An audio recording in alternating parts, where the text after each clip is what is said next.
It's really great to see so many people here, and especially I was looking around and there's a lot of youth, which is great.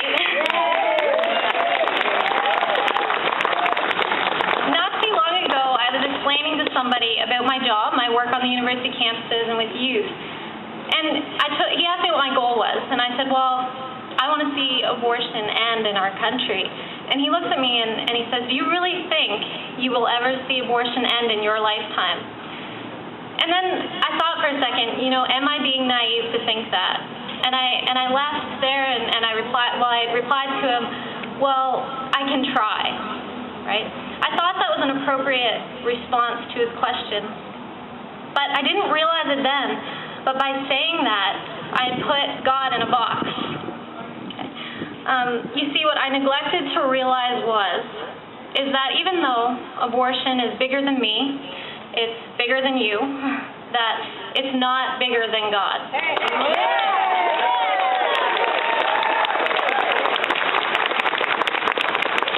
Thinking about it even more, it became clear to me that, God does in fact want abortion to end in our country, but He's just waiting for His children to answer that call. Amen.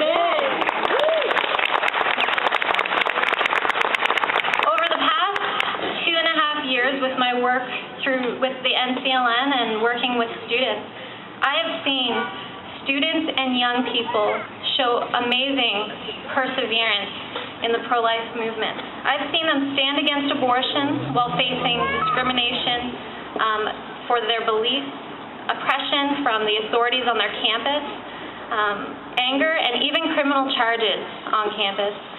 These students have remained steadfast. They've persevered because, and through their words, they said, anything that they experience, any oppression that they face is nothing compared to what the unborn are facing today. Amen.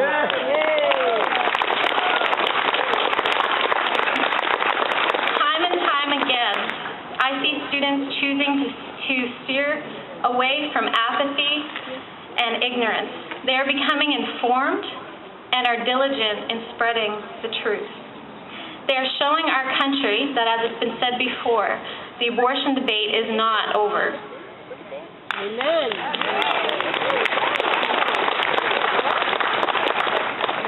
Just quickly, I'd like to say to the young people that are out there today, my age and younger, there's a lot of excuses to keep you from stepping up. I'm too young, I can get involved when I'm older, or I haven't even graduated high school yet, or maybe you're here because your parents made you. I don't know your reasons, but I do know that whether you know it or not, you are here for a reason. And I'd just like to say, just like in the story of David and Goliath, I'm sure you all know it, David, who defeated the giant against all odds, he went up when a whole army of men wouldn't. We need to be like David, who not only defeated the giant, he showed the world just how strong his God was. Amen.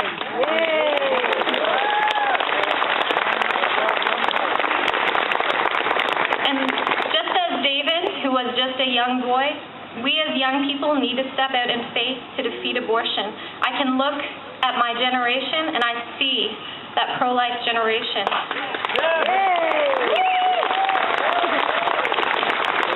As Peter Ryan has said, I'm a new mother and I have a young 7-week-old baby, and I was looking at him the other day and I realized, I don't want to pass this work on to him, and I want the young people here to kind of get it. Also, to have that desire that we won't pass this on to our children and our grandchildren. Yes. And if we do that, I know that we will someday be telling our children and our grandchildren about the day that the unborn were given back their first right, which is the right to life.